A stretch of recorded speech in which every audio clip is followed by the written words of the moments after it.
네, 그렇게 하십시오. 부탁하십시오. 괜찮습니다. 자, 이 사람 열기가 대단하지 않습니까? 자, 이제 본격적으로 법률행위가 내가 원하는 대로 권리를 변동시키기 위해서는 승리만 해서는 안 되고 효력 요건을 갖춰야 된다. 그 효력 요건 중에서 먼저 목적의 유효건을 먼저 살펴봅니다. 자, 법률행위가 일단 성립하더라도 효력이 나타나기 위해서는 목적이 확정돼야 된다. 이렇게 말했습니다. 그럼 여기서 이제 갑과 알 사이에 아파트 매매 계약을 합니다. 그럼 법률행위가 했다는 거죠. 도장을 찍었습니다. 찍었다는 성립했다는 건데 우리가 지금 목적이 확정 가능 적법 사회적 타당성이 있어야 된다는데 여기서 법률행위 목적이 뭡니까? 이 아파트가 목적일까요? 아파트가 목적이 아닙니다. 이 매매 계약을 통해서 뭘 취득하는 게 목적입니까? 그렇죠. 아파트 소유권 취득하는 게 목적입니다. 결론을 말하면 목적이라는 것은 법률 효과가 목적이에요. 어떤 권리를 취득, 변경, 소멸하고 싶다는 그게 목적이다 이 말입니다. 그게 법률 효과입니까? 그럼 이 매매를 통해서 소유권 취득하는 게 목적이고 갑은 매매를 함으로써 뭘 취득한다? 그렇죠. 금전재산을 취득하는 게 목적이라고. 이게 목적입니다. 그 아파트는 매매의 목적물이지 목적은 아니에요. 그래서 이게 목적인데 이게 확정 가능 적법 사회적 타당성이 있어야 됩니다.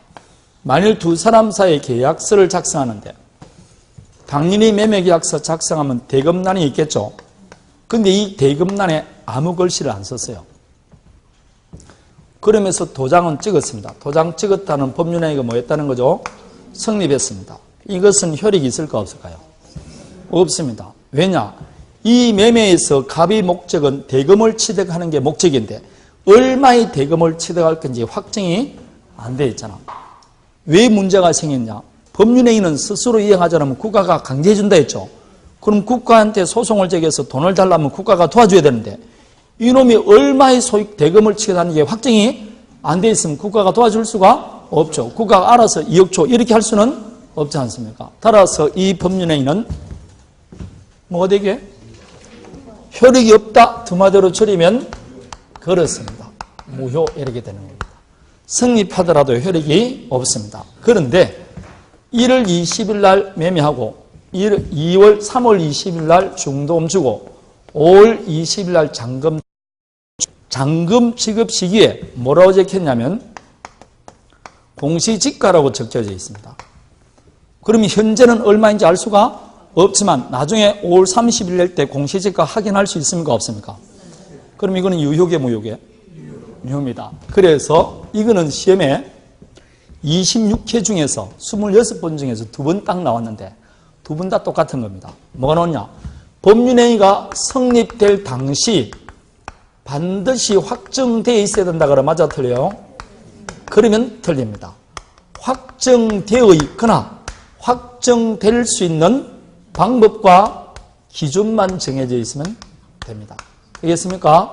이거 외에는 시험에 나오지 않습니다. 그것만 외우면 됩니다. 여러분 책 오른쪽에 나와 있습니다. 153페이지에 보면 확정은 되어 있습니까? 확정되거나 또는 확정될 수 있어야 된다. 이때 확정은 최소한 장차 언제까지? 이행기까지 확정할 수 있으면 된다는 겁니다. 되겠습니까? 확정할 수 있는 방법과 기준만 정해지면 됩니다. 기준만 반드시 확정되어 있을 필요는 없다. 그게 답입니다. 그거 외에는 나오지도 않습니다. 별로 어렵지 않은 거는 어렵지 않게 공부해야 되지 너무 어렵게 공부하면 안 돼요. 내가 안 나온다 그런 거면 절대로 안 하면 됩니다. 안 나온다는데 궁금하다고 보면 돼, 안 돼? 그게 공부 못하는 사람이 하는 겁니다. 시험을 위주로 공부할 때는 아무리 중요하더라도 시험에 안 나오면 안 해야 돼요.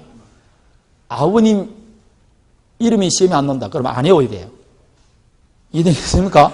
그렇게 공부해야 됩니다. 그걸 엄청나게 잘하는 사람이 서울대 학생이 돼요. 시험에 안 나온 거는 절대로 궁금하지 않습니다. 정말 대단한 사람입니다. 우리는 시험에 안 나오더라도 궁금하면 공부를 해요. 우리 같은 사람 해요. 민법에 보면 신의 성실의 원칙 이런 게 있어요. 굉장히 중요한 원칙입니다. 시험에는 안 나와요. 그러나 중요하긴 해요. 우리는 다 읽어봅니다. 근데 서울대 시험 보면 안 읽어봐요. 아예 처음부터 안 읽어본다니까. 머리는 내보다 더 좋은데 양은 더 줄여야 된다니까. 우리는 그런 것만 읽어봅니까? 어디에서 유리되니까지 다 읽어봅니다. 그러면 지식욕은 넘죠. 막 공부도 많이 하지만 설자할 데 없는 겁니다. 시험에는 별로 좋지를 않아요. 그게 체질화되어 있는 사람이고요. 초등학교 때부터 체질화되어 있는 사람이에요. 그 사람들. 이것만 하라면 그것만 하면 됩니다. 예, 알았거나 확정될 수 있으면 된다. 두 번째 뭐 해야 된다? 가능해야 됩니다. 가능은 실은 가능성이 있어야 된다는 겁니다. 실은 가능성이 없는 걸 목적으로 하면 국가가 도와줄 수 있습니까? 없습니까? 없죠. 실은 가능한 걸 불가능, 줄여서 불능이라고 그럽니다. 대표적인 게 뭐, 별 따다주는 계약, 이런 거 하면 됩니까? 안 됩니까? 꼭 여자분들 남한자한테 그런 거 시키지 않습니까? 별 따다주려는 등, 어잉, 그러면서. 그럼 어쩌란 말입니까? 그걸. 별 따다줄 수 있습니까? 그럼 남자를 또 따준다고 한다, 안 한다? 한다니까 또. 계약서 도장 찍고 날려지지 않습니까? 그러나 그건 무효입니다. 왜냐고? 스스로 따줄 수 없으면 국가가 대신해줘야 되는데 따줄 수 있습니까? 그러니까 불능은 무효죠. 그래서 무효가 되는 겁니다. 여기서 가능한지 불가능한지 판단하는 기준은 물리적 기준에 따를까요? 사회 통념에 따를까요? 그 사회 통념에 따른다 되어 있죠. 예컨대 한강에 그 빠진 금반지를 찾아주는 계약 되어 있지 않습니까? 한강에 금반지를 찾아주는 계약을 잠수부하고 계약을 체결했어요.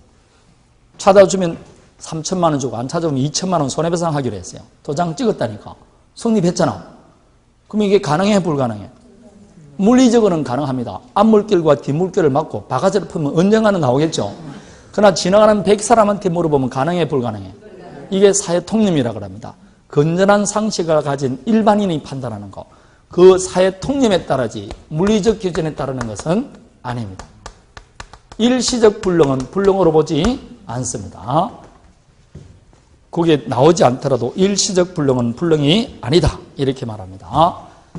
자, 그러면 여기서 이제 조금 더 나아가서 봅니다. 갑과 을 사이에 농가 매매 계약이 체결됩니다. 1월 20일 날 계약서에 도장을 찍었습니다. 앞으로 이제 이 말 안 합니다. 저는 항상 계약이 뭐에 따른 전자에서 한다고? 성립했다. 도장을 찍었다는 전자에서 합니다. 안 찍으면 무효가 유효고 볼 필요가 없으니까 다 성립은 했다 이 말입니다. 그럼 이 매매를 통해서 을의 목적이 뭘 하는 게 목적입니까? 이 건물 소유권 취득하는 게 목적이에요. 그런데 이 건물이 사실상 매매계약이 성립하기 3일 전에 화재로 소실한 겁니다. 그럼 을의 소유권 취득이라는 목적 달성은 가능해 불가능해? 불가능이죠. 계약이 성립한 때는 됐는데 그 이후 3일 있다가 화재로 소실했습니다. 어쨌거나 을의 소유권 취득이라는 목적 달성은 불가능하죠. 건물이 홀랑 불탔으니까. 그럴 때 요 왼쪽의 불능은 법률행위가 뭐 할 당시부터 성립할 당시부터 불가능했잖아. 건물도 없는데 건물 사겠다고 매매를 했으니까. 이렇게 법률행위가 성립할 당시부터 불가능한 것, 이걸 원시적 불능이다 이렇게 말해요. 그럼 법률행위가 성립을 할 때는 가능했는데 그 이후에 불능된 걸 뭐라고 그럴까요? 그러면 원시적, 그럼 뭐라고? 포괄적 불능 이렇게 말합니다. 그럼 우리는 지금 보는 게 뭘 보느냐? 요 매매계약이 유효냐 무효냐 지금 그걸 보는 건데 원시적 불능이면 이 매매는 뭐가 되게? 무효죠. 아니 처음부터 불가능한 걸 목적이었잖아. 건물도 없는데. 그래서 이게 무효가 되는 겁니다. 그래서 우리가 불능인 법률행위는 무효다. 그럼 요 무효란 말은 무슨 불능일 때? 원시적 불능일 때 이야기합니다.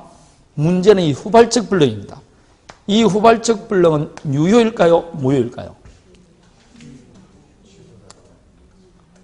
무효다, 유효다? 유효. 이러면 공부를 안 했는지 제가 물어보잖아요. 그럼 안 했는데 왜 물어보냐 그러지만 이거는 알 수가 있어요. 왜 있느냐? 여기 지금 무효라고 되어 있죠. 똑같으면 나눴게 안 나눴게? 그러니까 이거는 뭐만 있으면 된다고? 그렇습니다. 공부 잘하는 사람보다 나는 이 사람이 좋아. 눈치 있는 사람. 집 안에도 그런데 바깥에 나왔을 때 그러면 안 됩니다. 이 눈치 없으면 자기만 곤란하는 게 집 안팎을 곤란하게 만듭니다. 답답합니다, 이거. 눈치가 있어야 돼, 눈치. 자, 유효계, 무효계.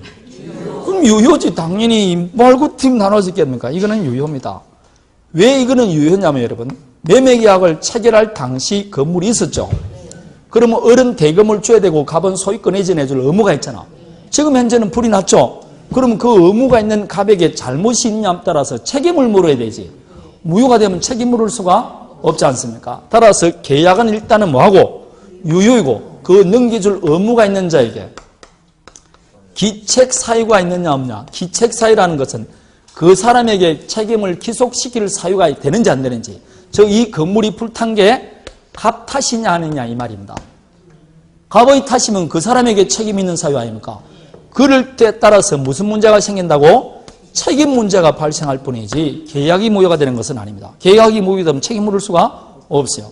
그래서 후발적 불능은 유효입니다. 그래서 이 원시적 불능 때 뭐 계약 체결 사유, 과실 책임 이런 거 나오는데 민총에서는 그런 거 나오지 않고 우리가 말하는 불능이면 무효라는 것은 무슨 불능? 원시적 불능일 때입니다. 그래서 이 원시적 불능은 시험에 나오지도 않고 나오는 것은 후발적 불능만 나옵니다. 항상 후발적 불능이 나옵니다. 후발적 불능은 유효다 무효다? 그래서 다음 중 법률행위에 관한 설명 중 옳은 것 틀린 거 했을 때 갑과 사이 농가 매매계약을 체결한 후 농가가 멸실된 경우 이렇게 나옵니다. 유효계 무효계? 유효 이렇게 나와야 됩니다. 항상 후발적 불능을 물어봅니다. 후발적 불능은 무효가 아니고 유효입니다. 다만 책임 문제만 발생하는데 이 책임에 관해서 우리가 다시 나중에 공부합니다.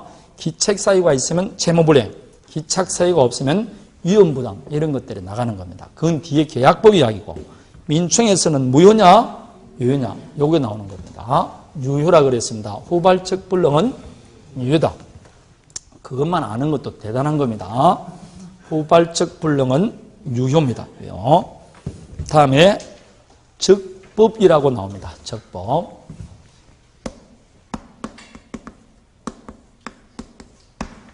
적법이라는 건 결국 법에 위반되지 않아야 된다. 이 말이겠죠. 법에 위반되는 걸 국가가 도와줄 수는 없지 않습니까? 문제는 이 법입니다. 우리나라 법은 여러 수백 가지 종류가 있는데 그 모든 법에 다 위반되지 않아야 되느냐? 문제가 있죠. 그렇지는 않습니다. 우리가 말하는 법이라 했을 때 법은 다시 크게 두 가지로 나눕니다. 강행법규와 임의법규로 나눕니다. 강행법규, 임의법규인데 강행법규란 아주 유식하게 말하면 선량한 풍속, 기타 사회 질서와 관계 있는 법 이렇게 되어 있어요. 그런 것은 관계 있는 법은 강행법규, 관계없는 법을 임의법규다 이렇게 말합니다.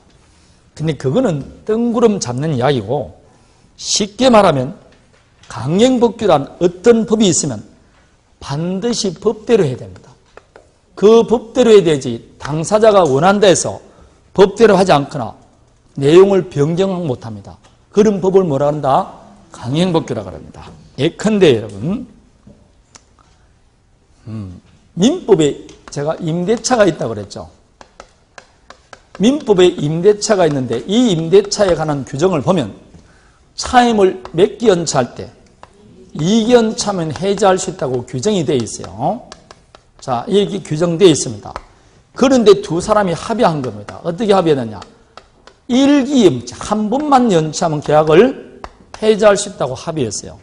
분명히 민법 조문에는 몇 개나 되어 있는데 근데 두 사람이 합의해서 변경을 시켰지 않습니까? 이렇게 변경할 수 있을까 없을까요? 없습니다.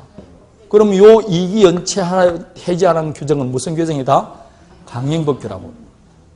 당사자가 합의한다 해서 그 적용을 배제하거나 내용을 변경 못해요. 그런 법을 강행법규라고 합니다. 이해되겠습니까? 그러면 임의법규란 당사자가 합의하거나 그냥 법대로 안 해도 돼. 당사자가 알아서 해도 됩니다. 법 내용대로 할 필요가 없는 경우가 있습니다. 예컨대 우리 민법에 임대차 하면 차임을 지급해야 되는데 건물 경우 언제 지급하느냐? 매월 말에 지급하라 되어 있어요. 우리 민법에는 언제 지급하라 되어 있다고? 매월 말, 토지 같으면 매년 말에 지급하라 되어 있어요. 그런데 당사자 합의해서 어떻게 지급하기로 했느냐? 15일 날 지급하기로 했어요. 분명히 민법에는 먼저라 되어 있는데 매월 말했는데 지금 당사자가 다르게 확정했잖아. 할 수 있게 없게 있어요. 왜냐? 이 매월 말에 취급하는 규정은 반드시 법대로 하지 않고 당사자가 합의하면 다르게 확정할 수도 있습니다. 이런 법이 무슨 법? 임의법규입니다. 법대로 안 해도 된다 이 뜻입니다. 그러면 우리가 적법할 때 이 법은 어디에 위반되지 않아야 된다는 겁니까? 당연히 강행법규에 위반되지 않아야 된다는 겁니다. 이렇게 흔히 여러분 반드시 법대로 하라는 것은 뭐냐면 우리가 사회 공동생활할 때 지켜야 될 준칙이 규범이고 규범이 법이죠. 그럴 때 사회 공동생활을 영위할 때 반드시 이 정도는 지켜줘야 된다. 이것마저 지키지 않으면 사회 공동생활의 영위가 안 된다. 그런 것은 반드시 지켜야 되겠죠. 그런 게 사회 질서와 관계 있는 법입니다. 그 사회 질서와 관계 있는 법을 우리가 뭐라 그런다? 강행법규다 이렇게 말하는 겁니다. 이거는 마지노선이다 이렇게 보면 됩니다. 강행법규에 위반되지 않아야 된다는 겁니다.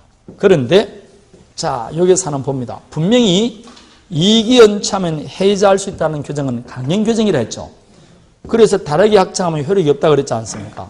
그런데 두 사람이 합의해서 어떻게 했느냐? 5기연차하면 해제할 수 있다고 특이하겠어요. 분명히 민법은 몇 기인데 근데 지금 5기연차하면 해제할 수 있다고 특이하겠으니까 법에 위반됐죠. 유효일까요? 무효일까요? 이것은 또 유효입니다. 어머나 왜 유효냐? 요 경우에는 빌린 사람을 임차인 거르고 빌려준 사람을 임대인 거른데 5기 연차하면 해제할 수 있다는 규정은 누구한테는 유리합니까? 임차인에게 유리하죠. 그러면 분명히 강행법규는 강행법규인데 임차인은 강행법규가 아니에요. 임차인은 자기한테 유리하게 바꿀 수가 있습니다. 그는 임대인은 바꿀 수 있어 없어요? 그러니까 결국은 임대인에게는 강행법규지만 임차인에게는 강행법규가 아니에요. 한쪽에만 강행법규를 편면적 강행법규라 그래요. 편면적 강행규정, 강행법규다 이렇게 말합니다. 그래서 이것은 임차인에게 불리한 특약은 효력이 없어요. 거꾸로 유리한 특약은 바꿀 수가 있습니다. 그래서 어떤 원래 강행법규는 쌍방 모두가 강행법규인 게 원칙인데 특이한 경우는 한쪽에만 강행법규도 있을 수가 있습니다. 그럼 이게 편면적 강행규정인지 어떻게 보면 알 수 있느냐? 민법 조문에 보면 요 몇 조, 몇 조, 몇 조, 몇 조는 임차인에게 불리한 특약은 효력이 없다고 딱 조문이 나와 있습니다. 그게 무슨 법규라고? 편면적 강행법규. 몇 조, 몇 조, 몇 조는 지상권자에게 불리한 특약은 효력이 없다. 그게 무슨 법규? 편면적 강행법규입니다. 이렇게 딱 나와 있습니다. 다 누굴 보호하는 규정이다? 경제적 약자를 보호하는 규정입니다. 경제적 약자를 보호하기 위해서 강화시키는 것은 강화하지만 약하게는 못하는 법입니다. 이걸 편면적 강행규정 이렇게 말합니다. 자, 그러면 여기서 이렇게 법은 강행법규와 임의법규로 나누는데 통설은 이걸 다시 두 가지로 나눕니다. 이 강행법규가 위반됐을 때 이야기입니다. 강행법규를 위반하면 당연히 국가에서 처벌이 나오겠죠. 그러나 처벌은 국가가 개인에게 주는 이야기고 강행법규를 위반했을 때 그 개인 간에 맺었던 사법상 효력은 어떻게 할 거냐? 이 문제가 생깁니다. 이 사법상 효력에까지 영향을 미치는 규정을 효력규정, 사법상 효력에는 영향을 미치지 않는 규정을 단속규정이다 이렇게 말합니다. 결론을 말하면 효력규정은 위반하면 그 사법상 효력도 무효로 만듭니다. 이것은 사법상 효력은 그대로 유효로 만드는 게요. 이렇게 두 가지로 나눕니다. 여러분 책 153페이지를 보면 단속규정과 뭐가 있다? 효력규정이 있다라고 되어 있을 겁니다. 그러면 대표적인 걸 하나 볼 것 같으면 식품위생법 등에 따르면 음식물 판매를 업으로 하고자 하는 자는 영업 허가를 받아야 된다, 안 받아야 된다? 영업 허가 받아야 됩니다. 음식을 지금 뭐라고? 지금 판매한다니까. 판매를 업으로 한다니까. 그러면 당연히 뭘 받아야 된다고? 허가 받아야 되어 있습니다. 그런데 이 갑이 허가를 받지 않고 음식물을 판매한 겁니다. 그럼 법에 위반돼서 안 됐어요? 그럼 허가 받으라는 규정은 당연히 강행 규정이겠죠. 근데 위반했으니까 처벌 나오게 안 나오게? 처벌이란 국가가 개인에게 주니까 공법 이야기라니까. 지금 공법 이야기가 아니고 처벌 나오는 거, 벌금 나오는 건 문제가 없고 갑과 을 사이에 맺었던 판매계약 자체는 어떻게 됐냐 이 말입니다. 이거는 개인과 개인 사이에 맺었던 법률관계 아닙니까? 여기까지 영향을 미치느냐 이 문제입니다. 이거는 유효일까요, 무효일까요? 이것은 유효입니다. 그러면 허가받으라는 규정은 강행법규 중에서도 어디에 속한다? 단속규정입니다. 이것은 행정부가 행정 목적을 달성하기 위해서 편의를 위해서 만든 법규정이지 개인 간에 영향을 미치려고 만든 법규범위 아닙니다. 그걸 단속규정, 경찰법규, 행정법규, 명령법규 이렇게 말을 합니다. 이거는 사법상 효력으로 영향을 미친다 안 미친다? 안 미칩니다. 이런 겁니다. 그래서 여러분이 지금 추울 때 포장마차에서 오뎅 떡볶이 먹고 나갈 때 허가 받았어요. 그런 소리 물어보면 돼 안 돼? 국자로 바로 머리 때려버립니다. 허가 받은가 안 받은 관계가 없다니까. 그 매매계약 자체는 뭐라고? 유효입니다. 대표적인 거 그거에 나와있듯이 농수산물을 판매하기 위해서는 농수산물 센터에 가서 뭘 봐야 된다? 검사를 해야 됩니다. 검사 불합격한 농수산물을 판매해서는 안 돼요. 했습니다. 그럼 판매하더라도 판매계약 자체는 뭐라고? 유효. 샀으면 돈 줘야 됩니다. 처벌받는 것은 변론하고. 무가 숙박업소에서 숙박에 경행했다? 숙박비는 줘야 됩니다. 왜냐? 그 사법상 효력은 영향이 없다. 그런 규정을 단속규정이라 그래 말합니다. 이해되겠습니까? 하나 단속규정을 볼 것 같으면 좀 법률적인 걸 봅니다. 여러분 책에 보면 갑과 을 사이에 매매계약이 체결됐어요. 그런데 을이 다시 자기가 매당했던 걸 병에게 매각합니다. 이런 걸 다시 매매하니까 뭐라 그러게? 전매라 그럽니다. 그런데 등기는 을 앞으로 등기해서 병에게 넘기는 게 아니고 갑에서 바로 병 앞으로 넘깁니다. 그러면 이 을의 입장에서는 등기도 하지 않고 전매를 하니까 이걸 미등기 전매라 그래요.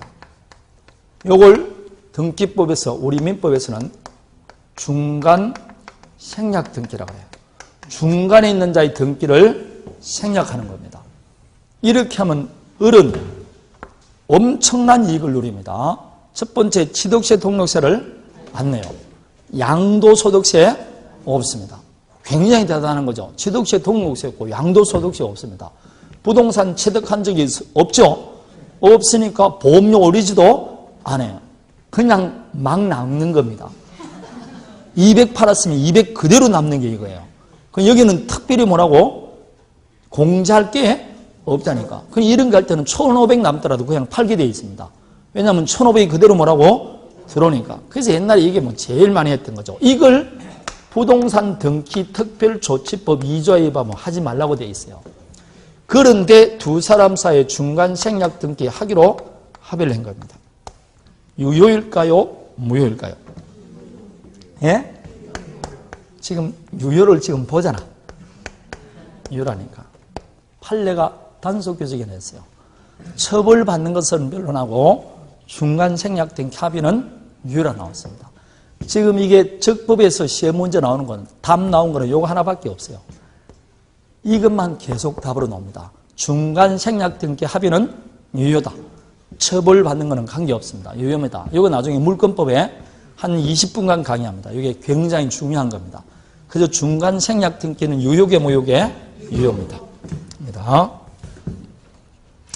부동산을 사는데 취득세 이런 게 너무 비싸죠. 네. 아니 국민이 살아가는데 의식주는 기본이 되는 거 아닙니까? 그럼 주거용 건물 한 채를 가지는데 왜 세금을 내느냐고. 샀으니까 국가에서 돈을 좀 주든가 해야 되지. 다른 거와는 달리 주용 건물 하나, 부부가 주용 건물 하나를 유지할 때는 세금을 없애줘야 돼요. 그걸 왜 세금을 내느냐고. 그게 무슨 사치냐고. 사치가 아니고 생존과 연결되어 있는 건데 어찌 그걸 뭐라고? 취득세 등록세를 내려고 그러냐고. 그게 희한한 겁니다. 왜 그걸 내느냐고, 취득세 등록세를. 그것만 없애주더라도 얼마나 편하겠냐고. 뭐하니 취득세 등록세. 왜 그걸 내냐고. 양도소득세는 내가 이해가 돼요. 차익이 있으면 차익을 가져가라. 내가 평생 꿈이 양도소득세 내는 겁니다. 나는 내고 싶어 죽겠다니까. 양도소득세 한번 내봤으면 좋겠어. 지금 양도소득세 못 내보는 사람 수두룩 하잖아, 지금. 이거 얼마나 지금까? 그러면 안 돼. 양도소득세는 1년에 서너 번씩 내야 돼. 양도소득세를. 그걸 내는 거는 나는 관계없다니까. 세율에 대해서 내가 다툼이 있더라도 2천만 원 벌었으면 1,000만 원 내는 건 나는 괜찮다니까. 근데 내가 주거용 건물 하나를 가지고 있는데 세금을 올린다든지 아니면 뭐라고? 취득세 등록세를 많이 내는 건 안 좋다 이 말입니다. 특히 국민주택이 2인 이상이면 3인 이상이면 국민주택이라는 규정을 정해가지고 35평, 35평, 38평, 38평 딱 정해가지고 그 이상 되는 거는 뭐 할 수 있다고? 세금을 부과시킬 수 있겠죠. 그럼 재산에서 벗어나는 것이니까. 그러나 국민주택 같은 그런 조그만한 걸 가질 때는 그걸 가지고 세금을 내는 거야. 그때는 수고했다고 뭐라고? 1,000만 원씩 주고 그래야 되지. 청년한테 1,000만 원 주는 게 아니고 그 사람에게도 1,000만 원 줘야 된다고. 집 옮기려면 이삿짐 들어가잖아요. 그걸 할 수 있게 국가가 100만 원 정도는 줘야 돼. 그게 국가가 하는 일이라고. 어? 이거 내 대통령 나가야 된다니까. 취득세 등록세 내는 거 이거 안 맞는 겁니다. 그거 왜 거기다 내느냐고. 두 채를 가지는 것도 아니고 한 채인데. 의식주에 해당되는 건데 그러면 안 돼. 약간 중간생략 등기 합의란 뭐라고? 유효입니다. 그런데 방금 허가받지 않고 하면 유효라 그랬죠. 여러분 국토의 계획 및 이용에 관한 법률이라고 공법에 있습니다. 그 공법 규정에 보면 토지거래 허가구역 내에서 매매계약 등을 할 때는 먼저 뭘 받아라 되어 있다? 허가 받아라 되어 있어요. 근데 갑과 할 사이에 허가를 받지 않고 뭐 했다? 매매계약을 했어요. 똑같습니다. 허가 받지 않고 음식물 판매하고 허가 받지 않고 매매했어요. 이 매매계약은 유효일까요? 무효일까요? 이건 무효입니다. 다 같은 허가 규정인데 이 허가를 받지 않으면 아예 개인 간의 사법상 효력도 인정해 주지 않습니다. 이런 규정은 강행법 규정에서도 무슨 규정이다? 효력 규정입니다. 그래서 우리가 강행법규를 위반했을 때 무효다는 것은 효력 규정을 위반했을 때 무효라는 뜻입니다. 이해되겠습니까? 이것은 무효가 되는 겁니다. 대표적인 것이 해당됩니다. 다음에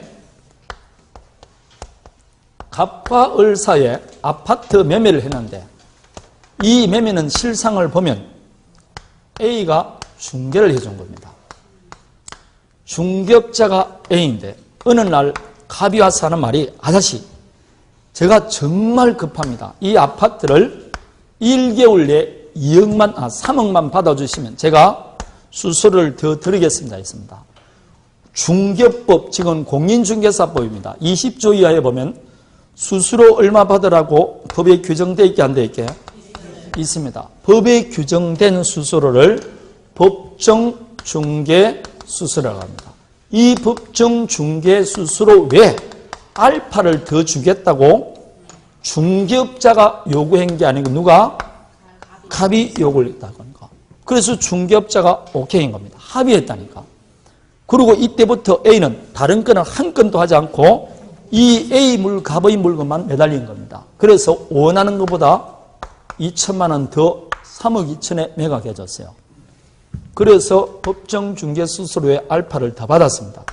그 다음날 갑이 구청 지적과 공무원을 데려와가지고 저놈이 더 받았어요. 이렇게 나갑니다. 대부분 우리나라 사람은 그럽니다. 우리나라 사람은 들어갈 때와 나갈 때 틀려요. 여러분 중개해가지고 바로 그날 집 구해주면 빨리 구매해줬다고 고맙다고 생각 안 합니다. 뭐라고 한다고? 그냥 그저 먹었구나 생각합니다. 그게 유능하다고 생각 안 해요. 그래서 어떤 때는 오늘 되는 것도 하루 더 미루어 줘야 됩니다. 그래야만이 뭐가 나온다고? 수수료가 나온다니까. 묘합니다. 전세 구하기 힘들 때는 중개업자한테 매일 가서 전세 구하기만 하면 수수료 좀 더 줄 것 같죠? 구했단 말소리 들으면 바로 먹는다고 수수료가 가려고 합니다. 그래서 자꾸 하다 보니까 이제 중개업자도 어떻게 된다? 절대로 사정을 안 봐주는 겁니다. 그냥 법정 재고 수수료 받고 말아버리는 겁니다. 그게 다 그러게 되니까 그렇다니까. 이게 참 악순환인 겁니다. 그래서 다 틀립니다. 절대로 빨리 해준다고 물건을 하필 가지고 있다고 숨기고 있다가 하나 바로 해주면 좋을 것 같죠? 그거 안 그래요. 그게 묘하게 그래요. 그러면 이 경우 중개업자는 법에 중개된 수수료를 더 받기로 합의했지 않습니까? 합의해서 더 받을 수 있어 없어요? 없습니다. 강행법규는 합의한다고 되는 게 아닙니다. 따라서 당연히 처벌 나오게 안 나오게? 나옵니다. 등록 취소 등이 되는 겁니다. 합의에 따라도 받으면 안 돼요. 그럼 문제는 처벌 나오는 거 국가가 개인에게 나오는 것이고 두 사람 사이에 알파를 주겠다는 합의 자체는 유효냐 무효냐 이 문제입니다. 유효일까요 무효일까요? 지금 이거 보고 있는데 발음을 순간 발음하지 마. 무효 이렇게 발음하면 나한테 들릴 때는 무효인지 유효인지 몰라. 꼭 그 중간 발음하는 사람이 있다. 무효하려고 하는데 수식간이 아닌 것 같기도 하니까 무효야? 이렇게 안 한다니까. 뭐 어떻게 하라고? 1번, 2번을 나눈다 그러면 앞으로 무효, 유효. 지금 이걸 공부한다니까 효력규정. 뭐라고? 무효입니다. 그래서 초과수수로 받지 못합니다. 그럼 받았다. 도로 돌려주게 되어 있습니다. 받았던 초과수수료는 돌려줘라. 옛날에는 이미 받았던 거는 괜찮다 했는데 판례가 또 바뀌었어요. 그래서 돌려줘라 되어 있습니다. 이게 두 개가 우리하고 관계 있는 겁니다. 법정중개수수료입니다. 그러면 이게 단속 규정이고 이종이 효력 규정이라는 거 어떻게 하느냐? 그거는 판례가 결정합니다. 소송을 붙었을 때 유효다 무효다 결정하니까 우리는 뭐만 하면 되느냐? 결과만 하면 됩니다. 그래서 그냥 중간은 필요 없고 중간 생략 등기는 유효다. 초과수수료 약정은 무효다. 단순히 그렇게만 기억하는 겁니다. 왜 그렇냐 이유 물을 필요 없습니다. 여러분 법이라는 것은 가치 판단이 달라지면 법이 효력 규정이 됐다가 단속 규정으로 바뀔 수도 있게 없게 있습니다. 여러분 자꾸 바뀐다니까. 지금 이 간통죄는 위헌으로 판결 나왔죠. 몇 번째 나와가 그랬습니까? 세 번째 됐잖아. 한 십몇 년 전에는 위헌 아니고 합헌으로 나왔다가 7, 8년 전에 합헌 나왔다가 이번에 다시 소송 붙다가 뭐라고? 위헌 판결 나왔다는 거예요. 20년 안에 세 번 나와서 결국 바뀌어버린 겁니다. 20년 만에 가치가 어떻게 됐다고? 바뀌어져 버린 겁니다. 대법원 판사가 바뀜으로써 판례가 바뀌어버리는 거죠. 그래서 한 번 판결 붙은 것도 계속 들어가지 않습니까? 간통죄 위헌이냐 아닌지부터 계속 들어가는 거죠. 그게. 그래서 사람 바뀌는 겁니다. 2, 3년, 20년만 지나면 상당히 많이 바뀝니다. 우리는 굉장히 빨리 바뀌니까 그런 거. 그 지금 동성혼 이런 거 안 되게 돼 있죠. 20년 내지 30년 되면 반드시 우리는 동성혼도 되겠다고 바뀔 겁니다.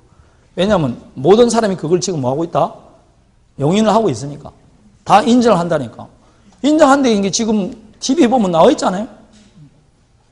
TV 보면 그 어떤 애가 지금 뭐라고? 가명하고 나서도 돈 잘 벌고 잘 살고 있잖아.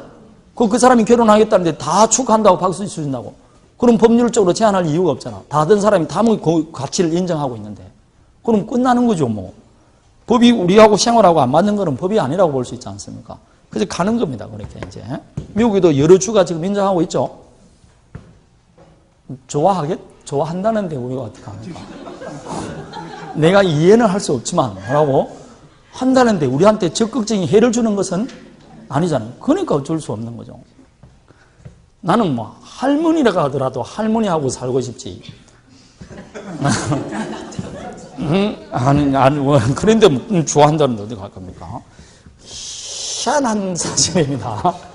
우리 이해를 하려도. 자, 그럼 우리는 요거 단순한 게 하면 되는데, 여러분 나중에 기본서를 보면 4, 5개씩 이렇게 나옵니다. 그것만 외우고 들어가면 됩니다. 아시겠죠? 그리고 저절로 외워집니다. 오늘 중요한 거 2개 했습니다.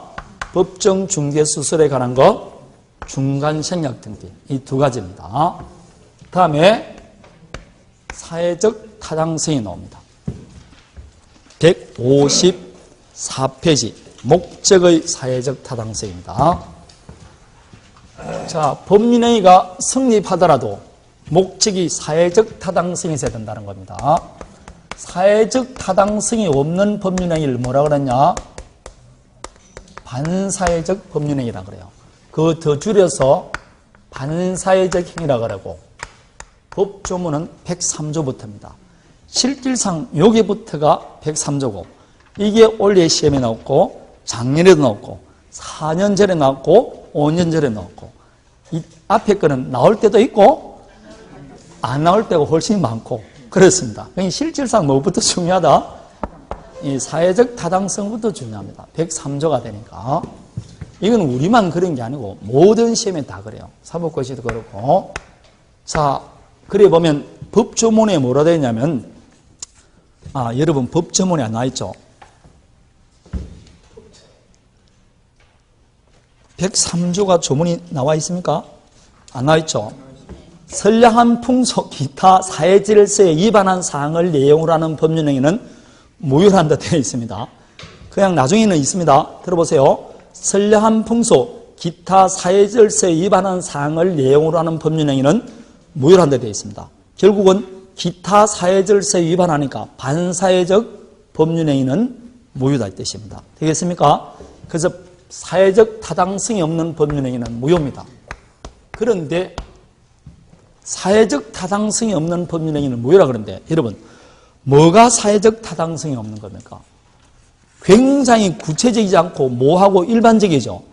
이렇게 여러분 어떤 법률행위는 예컨대 착오로 인한 의사표시는 취소할 수 있다. 사기도 취소할 수 있다. 불공정 법률행위는 무효다. 이렇게 구체적이고 개별적으로 규정되어 있는데 요 103조는 일반적이고 추상적이고 모호하게 규정되어 있습니다.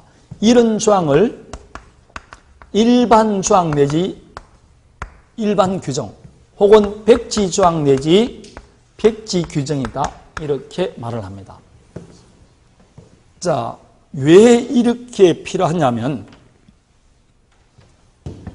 조금 전에 여러분 강행법규란 사회 질서를 유지하기 위해서 최후의 선이 되는 게 강행법규를 했습니다. 이것마저 지키지 않으면 사회 공동생활의 영위가 안 되는 거, 그거는 반드시 지켜야 되니까 강행법규라 그랬는데 여러분 이렇게 사회 질서와 관계 있는 법을 남김없이 강행법규로 다 법조문 만들 수 있을까 없을까요? 그는 불가능에 가깝다니까. 해서는 안 된 일이 얼마나 많은데 그걸 전부 다 법에 만들 수는 없지 않습니까? 그럼 어떻게 하느냐?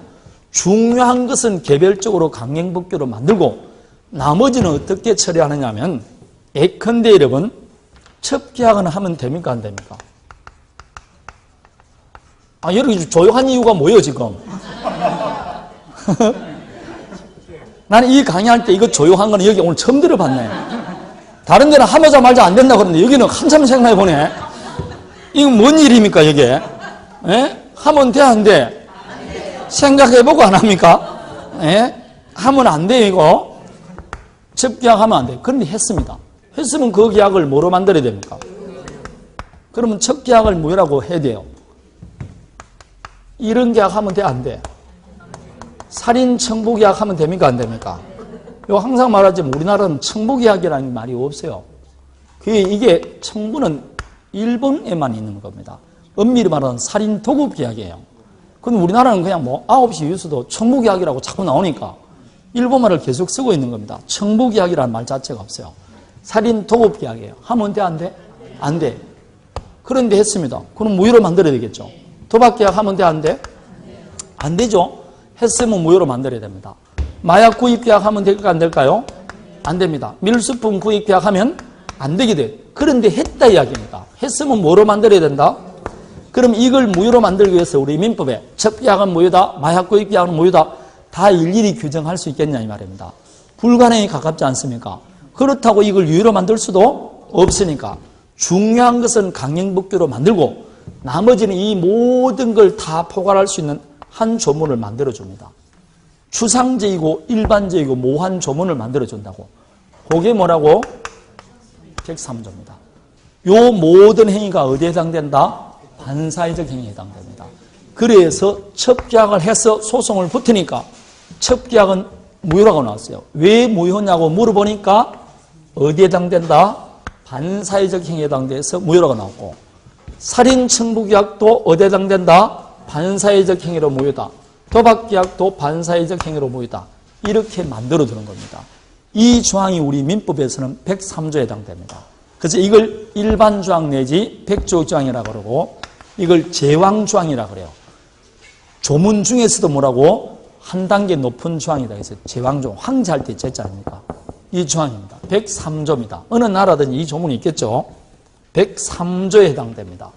그럼 왜 이걸 백지 규정이라 하느냐? 반사회적 법률행위는 무효라고 규정을 하고 뭐가 반사회적 행위인지는 안 줬잖아요. 그래서 백지로 뒀다? 백지 규정입니다. 그럼 여기에 반사회적 행위에 해당되는지 안 되는지 누가 결정할까요?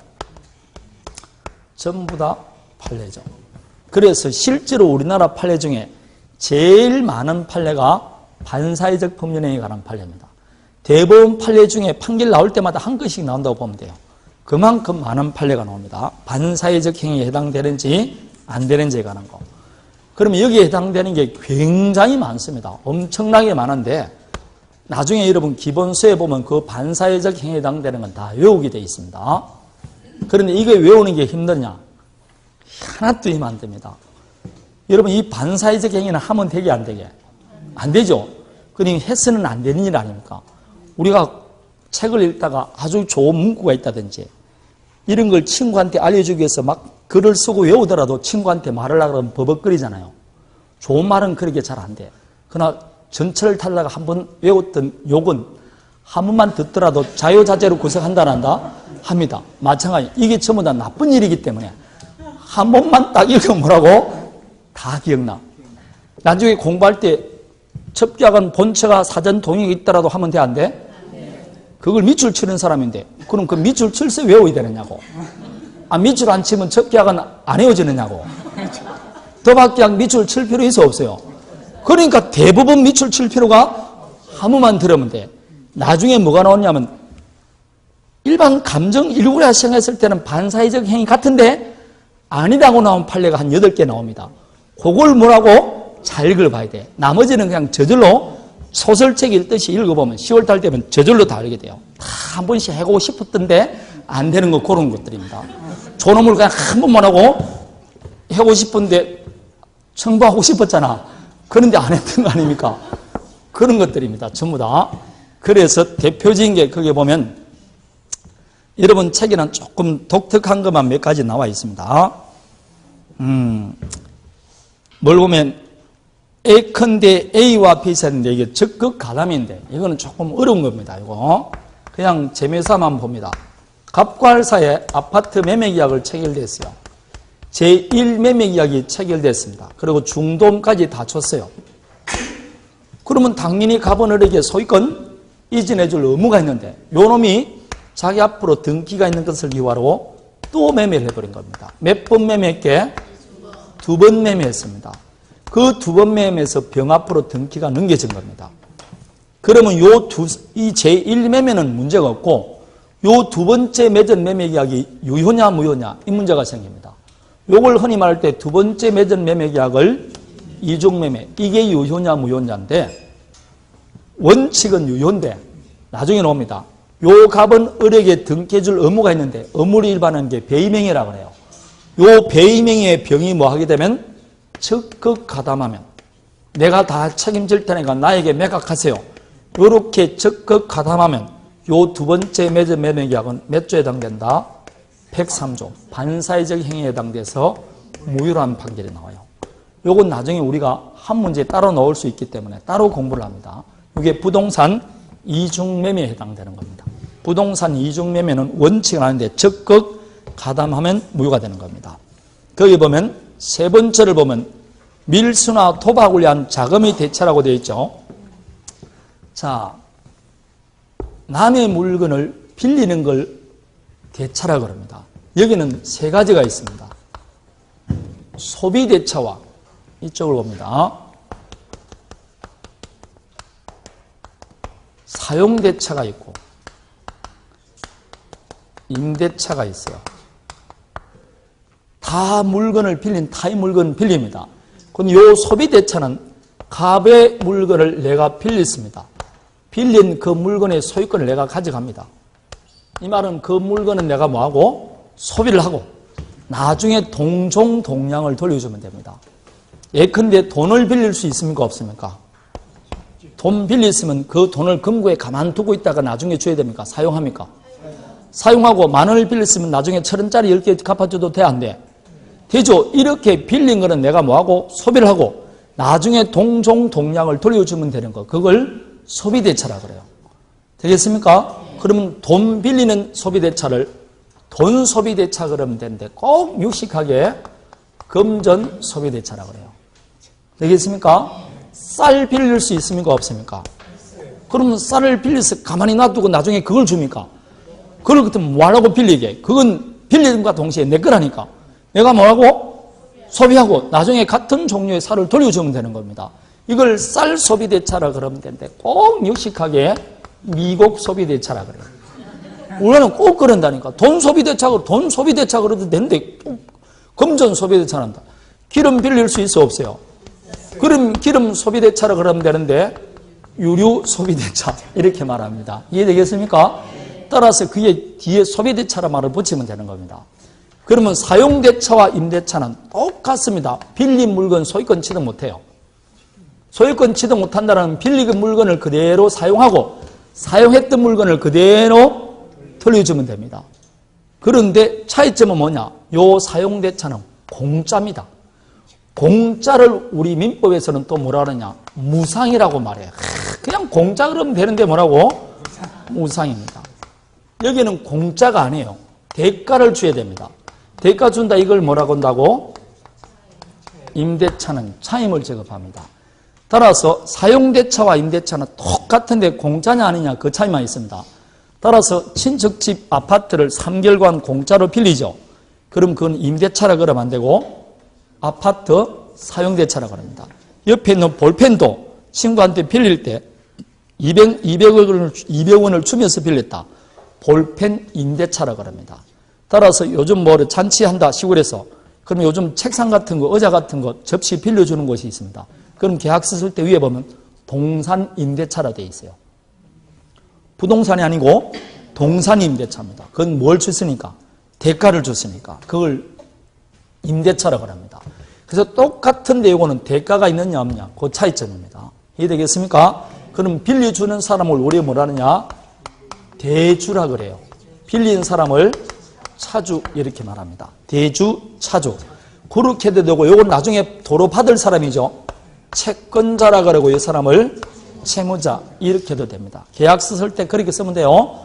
대주, 차주 써도 되고 뭐 채권자, 채무자 이렇게 써도 됩니다. 자, 그러면 밀수나 자금을 위한 도박을 위한 자금 대차라는 말이 있습니까? 자, 이 말은 갑과 A 사이 도박을 합니다. 근데 돈이 다 떨어졌어요. 그럼 외상으로 도박하게 안 하게? 여러분 도박을 안 해봤구만. 도박에는 외상이 없습니다.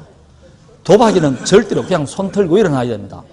오가는 현금 속에 밝아지는 도박 문화, 이게 제일 기본적인 겁니다.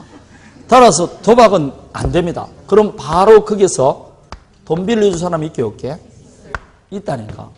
이 놈이 하우스 장이에요. 실제로 이 사람들은 기계꾼이고 요걸 돈을 빌려준다니까. 그 돈 빌려주는 게 굉장히 고리로 빌려준다 이 말입니다. 1,000만 원 빌려주면 바로 거기서 30% 뗄 수 있습니다. 30% 20% 떼면 700 주는 겁니다. 그럼 계산상 얼마 빌려준 거라고? 1,000 빌려준 겁니다. 그래도 안 빌릴 것 같죠? 집도 팔아먹는 사람인데 도박은 여러분 의지로 되는 게 아니고 병입니다. 병. 사람을 병이 걸린 사람한테 힘을 내 이렇게 해서 병을 끊어야지. 그러면 돼 안 돼? 그렇게 하면 평생 못 걷습니다. 병이라고 생각하고 뭐로 들어가야 된다고? 치료로 들어가야 돼요. 도박은 절대로 의지로 돼요. 손가락 끊으면 발가락으로 도박한다고 그러잖아요. 그게 도박이라니까. 그거 절대로 의지대로 되는 거 아닙니다. 그건 무조건 병이라고 보고 치료가 들어야 돼요. 그것도 아주 무서운 병입니다. 이거 굉장히 무섭습니다. 이거 무섭습니다. 이거 우리 아버님이 동양화를 굉장히 좀 좋아했습니다. 자, 그래서 우리 밑에 삼형제들은 뭐 아예 근처도 안 갑니다. 거기는 장난삼아도 그건 안 해요. 어머님이 하지 말라 그래가지고. 자, 도박을 했어요. 그럼 이 두 사람의 돈을 빌려주니까 금전 소비대차를 하잖아. 그 금전 소비대차 자체는 반사회적 행위입니까 아닙니까? 아니죠. 그런데 이 갑이 돈을 빌린 이유, 연유, 동기가 뭡니까? 동기가 지금 도박 자금으로 사용하기 위해서 하는 거 아닙니까? 이게 동기가 불법한 거예요. 그럼 동기의 불법도 불법으로 보느냐? 판례는 동기가 표시됐거나 알려진 경우는 불법으로 봅니다. 그럼 지금 공직동 빌린다는 거 아미가 모릅니까? 알았죠? 그럼 요 금전 소비대차는 뭐라고? 무효입니다. 왜 무효냐고? 103조 반사회적 법령에 해당됩니다. 그래서 나중에 돈 돈 갚으러 올라가는 놈은 요 놈이 오는 겁니다. 도박한 사람이 오지 않고 이놈들이 이제 뭐 아예 뭐라고 어깨들이죠. 그래서 안 주면 장기 적출하는 동 이렇게 하는 거 아닙니까? 이런 사람이 이 애들이랍니다. 이게 도박 자금으로 사용하기 위한 금전 소비 대차 무효입니다. 따라서 갑과 을 사이에 도박빚을 변제하기로 약정하는 거 아닙니까? 이게 도박빚 변제. 갚을 필요 있어 없어요? 없습니다. 따라서 도박빚 변제한다고 10월 20일 날까지 주기로 도박빚은 1억 하기로 약정했어요. 근데 10월 20일 날 돼서 돈 안 줍니다. 그럼 국가한테 법률 행위했으면 스스로 하나면 국가가 강제한다 했지 않습니까? 강제한다는 건 뭘 제기한다는 겁니까? 소제기하지 않습니까? 도박빚 달라고 소제기하는 사람 봤어요? 한 건도 없잖아. 왜냐고 소제기하면 주지 마라 이렇게 말합니다. 왜 주지 말라고 그럽니까? 공정까지 받았습니다 라고 말하면 이 계약은 무효다 이렇게 말합니다. 왜 무효냐고 물어보면 반사회적 법률행위로 무효다 이렇게 말하는 겁니다. 이해되겠습니까?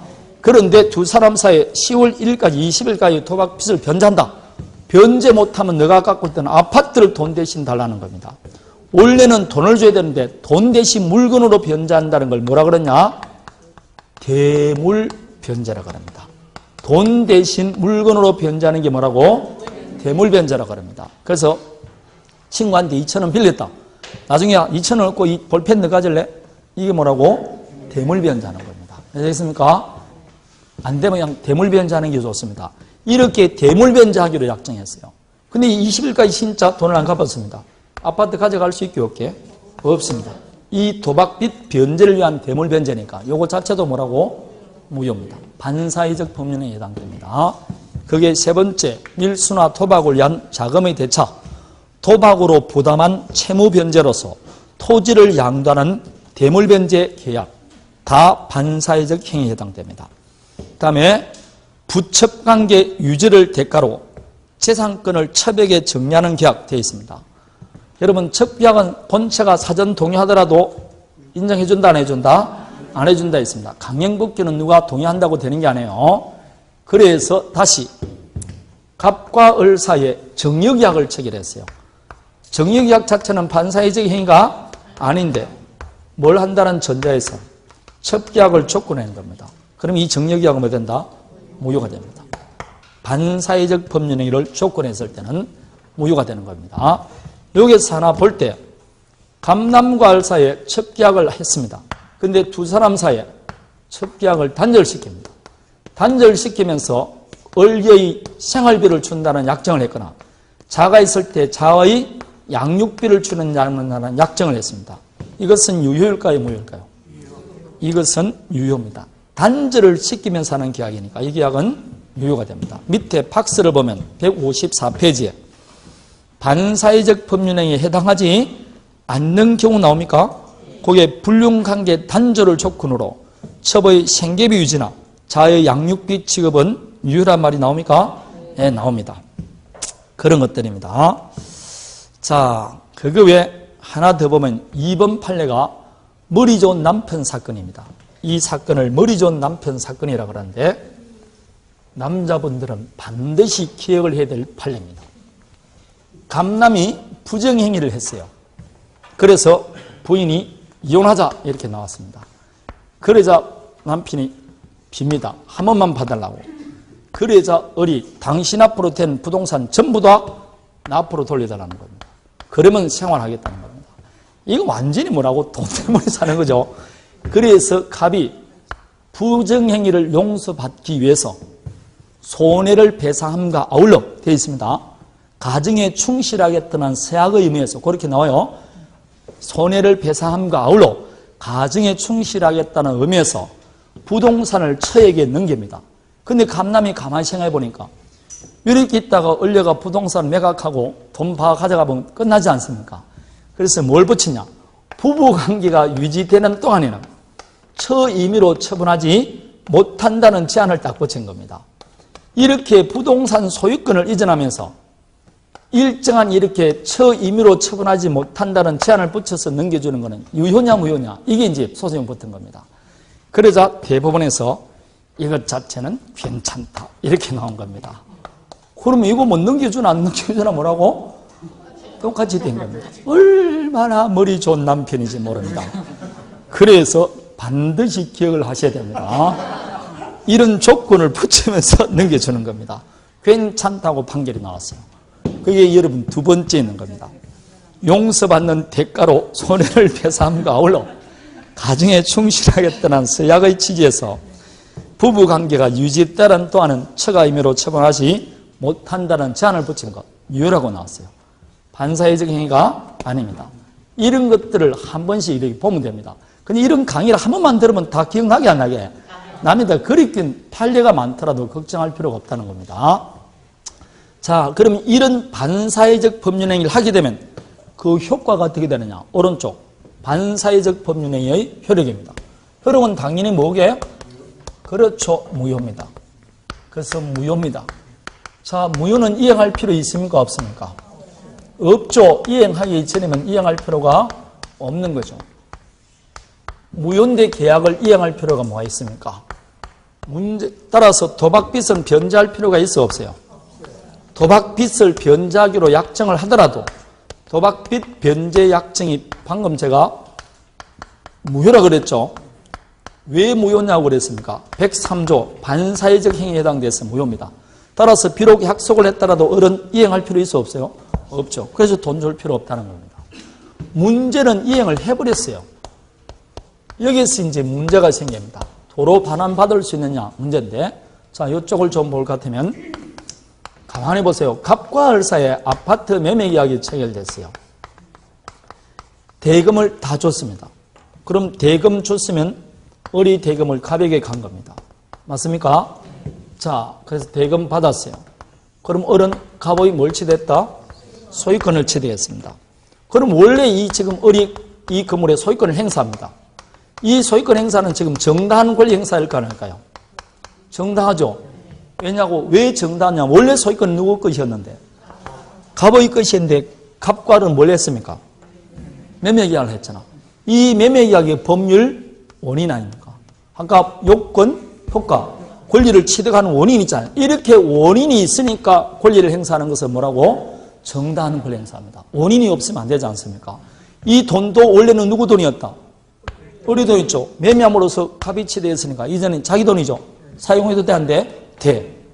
왜냐고? 뭘 했으니까? 매매를 했으니까. 그런데 이 두 사람 사이의 매매가 무효가 됐어요. 무효가 됐다는 것은 원인이 있습니까? 없습니까? 아니, 이제 이 을이 소유권을 취득한 원인이 있어 없어요? 없어졌잖아. 매매가 무효가 됐다니까. 무효가 됐으니까 원인이 없어. 그럼 원인 없이 남의 권리 행사하면 돼, 안 돼? 안 되죠. 정당하지 않는 게 뭐라고? 부당한 게. 그럼 부당했던 모든 이득은 뭐라고? 돌려줘야 된다. 이게 부당이득 반환이에요. 이게 741조 이하에 나와 있습니다. 보면 뭐라고 되어 있냐면 법률상 원인 없이 되어 있습니다. 법률상 원인 없이는 결국 뭘 갖춤이 없이 법률, 아까 봤잖아. 법률 요건 없이 권리를 취득, 변경, 소멸하는 겁니다. 그러면 돼, 안 돼? 반드시 원인이 있어야 된다니까. 그 법률상 원인 없이 권리를 취득했을 때는 돌려주라. 그걸 유식하게 말하면 뭐라고? 부당이득 반환이라고 합니다. 그럼 여기서 무효가 됐는데 이 도박빚 변제 약정은 무효라고 그랬지 않습니까? 이행할 필요 없죠? 근데 이행했다. 을이 돈을 줬다는 거 아닙니까? 그럼 돈을 줬을 때 이행했다는 거 아닙니까? 그럼 을이 이 계약은 무효니까 이행할 필요 없는데 이행했다. 따라서 돌려달라. 부당이득 반환 청구할 수 있냐? 이 문제입니다. 부당이득 반환 청구할 수 있을까요? 없을까요? 딱 하나 안 되는 겁니다. 이겁니다. 안 됩니다. 왜 안 되느냐? 그게 746조 불법 원인급여이기 때문에 안 됩니다. 불법 원인급여에 해당됩니다. 자, 그게 오른쪽을 보면 법조문이 746조가 나올 겁니다. 나옵니까? 불법을 원인으로 인하여 재산을 급여하거나 노무를 제거한 때는 그 이익의 반환을 청구하지 못한다고 되어 있습니다. 그러면 이 을이 소송을 제기합니다. 돈 돌려달라고 소를 제기해요. 그럼 법원에서 묻겠죠. 너 왜 갑에게 1억을 줬느냐? 이렇게 물어봅니다. 그럼 을이 그런 일이 있었으니까 묻지 말고 그냥 판결해 주세요. 그러면 돼, 안 돼? 그런 얘기는 말이야, 맞죠? 여러분 갑이 을에게 돈 달라 할 때도 왜 너 돈 달라고 그러니? 그렇게 물어보면 갑이 야간 그런 일이 있었으니까 그냥 1억 달라고 해요. 그렇게 하지 않습니까? 왜 달라고 그러냐? 도박을 했걸랑요. 그러면 주지 마라 이렇게 말합니다. 왜냐고? 도박 빚 변제약정 뭐라고? 무효니까. 왜 무효냐고 물어보면 103조에. 그래서 이행할 필요 없다고 판결이 나왔고, 마찬가지다. 이 을이 이행하고 난 다음에 돌려달라 할 때도 왜 줬냐 물어본다니까. 그럼 뭐 했걸랑요? 이렇게 물어본다? 도박을 했걸랑요. 여러분 도박은 딴 사람만 나쁜 사람입니까? 이런 놈도 나쁜 놈입니까? 지금 다 도박죄로 들어간 놈도 땄습니까? 잃었습니까? 다 잃어가지고 지금 들어가잖아요. 이건 도박이라는 반사회적 행위는 갑만 한 게 아니고 뭐라고? 을된 겁니다. 그럼 이 을이 갑에게 돈을 준 원인이 뭐라고? 도박이에요. 불법을 원인으로 줬다니까. 불법을 원인으로 도박을 위해서 살인 청부를 부탁하면서 첩계약을 하면서 그걸 원인으로 재산을 제공했잖아요. 이렇게 불법을 원인으로 재산을 급여했을 때는 그 이익의 반환을 청구 못합니다. 왜냐? 누구도 도와주지 않는다? 을도 안 도와주는, 둘도 안 도와주는 겁니다. 만약 이게 반환될 것 같으면 갑과 을 사이에 A를 살인하면 5억 주기로 해서 먼저 1억 착수금 줬어요. 그런데 을이 살인을 안 합니다. 그럼 갑이 돌려달라 그러면 법원에서는 너는 돈을 받았으면 죽여주든지 안 그러면 뭐라고? 1억 돌려줘라. 이건 말이 맞습니까 이게? 안 맞지. 그러니까 돌려달라 못하는 겁니다. 마찬가지다. 이 을이 사람을 죽였는데 착수금만 주고 안 준다. 그럼 4억 달라고 소를 제기하면 법원에서는 을이 임무를 완수했기 때문에 이 말이 맞습니까? 안 맞지 지금. 둘 다 나쁜 놈이라니까. 그래서 안 도와준다는 게 이게 불법 원인급여입니다. 불법을 원인으로. 지금 뭐가 불법이 아니겠죠? 역대 불법은 뭘 말한다? 오로지 103조. 반사회적 행위를 원인으로 이 말입니다. 반사회적 행위를 원인으로 재산을 급여했을 때는 그 이익의 반환을 청구 못합니다. 그래서 이게 불법 원인 급여라는 겁니다. 그래서 도박빚은 변제할 필요가 없는데 변제했다? 도로 받을 수 있게 없어요. 그래서 그런 거는 변제하면 안 되는 겁니다. 끝까지 변제를 하지 말아야 돼요. 제가 변제하지 말라고 하는 거는 법률적으로 하지 말라는 겁니다. 산소에 가서 파묻힌 거 그런 건 법률적이 아니에요. 우리 민법생이 주지 말라 그러거든요. 그러면서 파묻힐 때는 내 탓이 아니에요. 그건 법률적으로 주지 말라는 겁니다. 자, 그래서 도박빚은 변제할 필요 없다. 그러면 첩계약을 조건으로 정여계약 하는 것은 무효라 했죠. 그럼 등기해 줄 필요 있어 없어요? 안 된다 그랬죠. 첩계약을 조건으로 정여계약 하더라도 정여계약 자체가 반사회적 행위로 무효라니까. 그런데 먼저 등기해 줘 버렸어요. 그럼 무효라 해서 돌려판환 받을 수 있게 없어요. 따라서 이런 계약을 맺었을 때는 자기가 갑이냐 을이냐에 따라서 완전히 생각을 따로 해야 됩니다. 을려 같으면 먼저 뭐부터 받아야 된다? 등기부터 받아야 돼요. 그러고 나서 그냥 가도 돼요. 근데 갑남 같으면 뭐라고? 서류만 보여주고 절대로 등기는 안 넘겨줘요. 계속 서류만 보여주고 오늘 인감을 안 가져와서 안 되고 내일은 뭐라고? 안 가지고 계속 안 돼도 나중에 끝마치면 그냥 뭐라고? 마치면 됩니다. 나르기는 그냥 마치면 되는 거죠. 잘 생각해야 돼. 갑남과 을에 대해서. 지금 보면 깜짝 놀라는 사람인데 아직까지 늦지 않았으니까 충분히 시간이 있습니다. 잘 봐야 돼. 이게 대부분 소송을 여러분 한 7년 전인가 강남에 있던 갑이 실제로 이 계약에 따라 을에게 뭐라고? 부동산을 정리했어요. 아파트가 큰 거였어요. 10억짜리였습니다. 그런데 갑이 사망했어요. 그래서 자가 소송을 제기한 겁니다.